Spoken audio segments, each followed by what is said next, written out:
already. I don't owe nothing. He got all his songs already. How you think he got so hot? Came out with all them tapes. I did that. I put them hooks together. I made incredible music. All he did was rhyme 16s. Well, you know, I made incredible. I made the hooks. I made the melodies. Yeah. I made the shit, dog. I'm the man. I banged it just enough to get my room so I could ram his shit up, ram it up his ass. Right? My window was there. He tried to grab me. So when he came in the window, I punched him in the face. Max B and Jim Jones were once locked in tighter than blood. But the second Jim decided to throw that brotherhood away, everything flipped. That's when Max went from being Jim's secret weapon, his hitmaker, to becoming the walking nightmare he never saw coming. So Jim Jones, compare the names. Look, Max Bigavel, Jim Jones. That don't even add up. That's not on my level, man. From allegedly snatching Jim's girl, to wrecking his car, to turning the streets of Harlem into an all-out battlefield, Max wasn't playing games. He was sending messages. Let's take it back to where it all began. Charlie Wingate, born and bred in Harlem, New York, right in the heart of the uptown struggle. His story started in the Abraham Lincoln Projects, surrounded by pain, survival, and chaos. His mother was caught in addiction, in and out of prison, leaving his grandmother to raise him. She became his rock. But no matter how hard she tried, the streets were always right there waiting for him. Before he was the voice behind some of Harlem's biggest hooks, young Charlie found his sound in the boys' choir of Harlem. That's where the wave was born.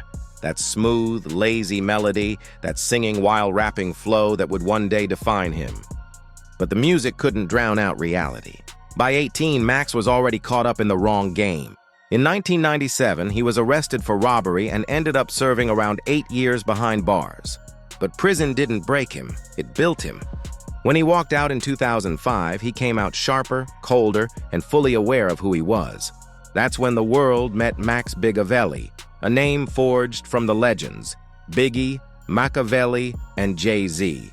Max saw himself as the ultimate blend, hypnotic flow, raw pain, and fearless hustle. Your name is Max B, aka Max Bigavel. We know Bigavel stands for Big Jig and Pac, right? But where did the Big name... Jig and Machiavelli, baby. Yeah. Big Jig and Machiavelli. When Max touched down, Harlem was on fire. The diplomats ran the city. Cameron and Jim Jones had every block buzzing. Max reconnected with Cam, and through that link, he met Jim Jones. Not long after, he signed to Jim's Bird Gang label and teamed up with Harlem producer Dame Grease. The chemistry was instant. Then came $1 Million Baby in 2006, and the streets lost it. His sound, his swagger, his energy, it hit like lightning in a bottle.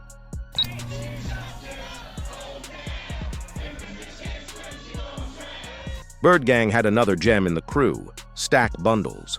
With both Stack and Max B on his side, Jim Jones was sitting on a gold mine ready to explode. Max quickly turned into the secret ingredient, dropping hooks and verses that made every Jim Jones record feel like an anthem.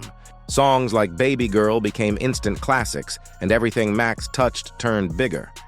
But no matter how high the music took him, the streets were always waiting in the background. Then came September 2006, the month everything flipped. Max's ex, Gina Conway, told him about a flashy dude named Alan J. Plowin, a mortgage and mail fraud guy who flexed with money and luxury cars. Gina filled Max in, and that's when temptation crept in. She later said Max saw it as an opportunity, a quick lick that could set everyone straight. Boyfriend Charlie Wingate, aka Max B, a rapper, about the men's money. Then Wingate reaches out to this man, Calvin Leardom. What happened next depends on who you ask, but the ending wasn't up for debate. Max wasn't at the scene, but prosecutors painted him as the mastermind. Gina Conway, who was juggling stripping and street hustles, testified that Max sent her and his stepbrother Kelvin Sims Leardam to rob Plowin at a New Jersey Holiday Inn. The plan? Simple on paper. Wait till he hit the club, sneak in, grab whatever cash was there, and dip. But nothing went smooth. Gina and Sims got lost, missed exits, wasting time and losing nerve. By the time they made it to the room, Plowin was back, asleep beside another woman. That's when a man named David Taylor unexpectedly walked in, and chaos followed. Sims panicked and pulled the trigger, shooting Taylor execution style. What was supposed to be a quick robbery just turned into cold-blooded murder. It all began the morning of September 22nd at the Fort Lee Holiday Inn. Police are called there after a man is shot to death. The victim, David Taylor from Florida, was staying in room 227. Gina Conway was the first one to crack. Once she got caught, she spilled everything. To save herself, she dropped a 169-page statement and threw Max right under the bus, saying he was the one who planned the whole thing. She claimed Max promised her money, loyalty, even forever, if she helped. When the feds came, they came heavy. Max was arrested and charged with serious counts, including felony murder. His bail, a crushing $2 million. Locked in that cell, time froze for Max. But outside, the world kept spinning. Jim Jones, the same man who had once backed him, was everywhere. Then We Fly High, Ballin', dropped, and it blew up. Jim's biggest record to date. But Max claimed he ghost wrote it, along with other hits. While Jim was living large, Max was stuck behind bars, broke, forgotten, and fighting for his name. After 10 long months, Max's bail got knocked down to $90,000. That's when Jim stepped in, but not like a brother. Reports say Jim agreed to bail him out only if Max signed over his publishing and agreed to 6 albums under his name. With no way out, Max signed. Jim got the wavy publishing, Max got temporary freedom. When Max walked out in July 2007, he wasn't the same man. Cold, sharper, and filled with resentment. He was broke, betrayed, and bound by a deal that handed his future over to Jim. From his cell, he had watched Jim profit off his sound. Now free, Max was done being silent. The man once known for his melodies was ready for war. Got him in his drive already. I don't owe nothing. He got all his songs already. How you think he got so hot? Came out with all them tapes. I did that. I put them hooks together. I made incredible music. All he did was rhyme 16s. Well, you know, I made incredible. I made the hooks. I made the melodies. Yeah. I made the shit, dog. I'm the man. But this wasn't just business anymore. This was personal. The bond had cracked, loyalty was dead, and all that was left in Max B was revenge and resentment. So he walked away from Bird Gang with one mission: to make Jim Jones feel everything he felt and do it in public. It didn't take long for Max to find the perfect partner in war, French Montana. Back then, French wasn't a Billboard name yet. He was that gritty Bronx hustler behind the Cocaine City DVD series documenting raw street life. French already had smoke with Jim, too, after rumors spread that Jones was talking slick following a shooting incident. So when Max and French linked, it wasn't just a collab, it was a declaration, a brotherhood born out of shared enemies. Together they created Coke Wave, one of the most legendary, reckless, and talked about mixtape movements the streets ever saw. Max already knew the industry wasn't built to save him. No label support, no publishing, no backing. But what he did have was a sound the streets respected and a voice that cut through. So he did what real hustlers do, went underground. Started dropping his music for free, letting the fans hear what the industry tried to bury. But this wasn't just music. These were lyrical bombs aimed straight at Jim Jones and his crew. The first strike? A mixtape called Public Domain 3. The cover said it all. Max standing in a graveyard surrounded by tombstones with names like Millie Jim Jones and Vanille Joel Santana, mocking them as fake as Millie Vanilli. To Max, Jim and Jules were just lip-syncing his wave. He called them out in records like Lip Sing, rapping, "I know them dudes need me, I was feeding them the loot, but they blew it." And Max didn't stop there. He started tearing down reputations, going for everything Jim had built, even his home life. Then came the bombshell track She Touched It in Miami, one of the most disrespectful records of that era. In it, Max claimed Jim's longtime girlfriend, Chrissy Lampkin, had been with him, spitting lines like, "Chrissy sucked it in Miami while Bigavell hit it from the back." Max laughed through the verses, painting Jim as a man getting clowned by his own people, and the streets ate it up. Jim was blindsided. He tried to deny everything, calling Max a washed-up artist who never popped, saying he didn't write We Fly High. But fans weren't buying it. Max's voice was all over the original reference tracks. Suddenly, people were questioning Jim's real role in Dipset's success, and Max wasn't just talking tough. He claimed it got physical. According to him, Jim once tried to corner him in a parking lot. But Max saw it coming, rammed Jim's Bentley out the way, and even threw a few punches before speeding off. It sounded crazy, but Max showed off the dents on his car like they were badges of honor. I banged it just enough to get my room so I could ram his up, ram it up his. Right? My window was there, he tried to grab me.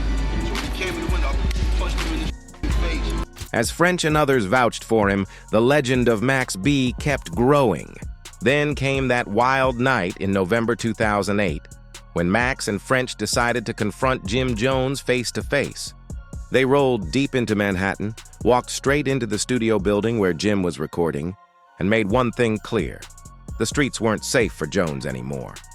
Word later spread that Jim saw the situation unfold and called the cops, an insult that only fueled the fire. Not long after, both their camps clashed at a Brooklyn club, a full-on melee with bottles flying and K-9 units rushing in. It looked like a movie scene, but it was real life. Proof that this beef had gone far past music.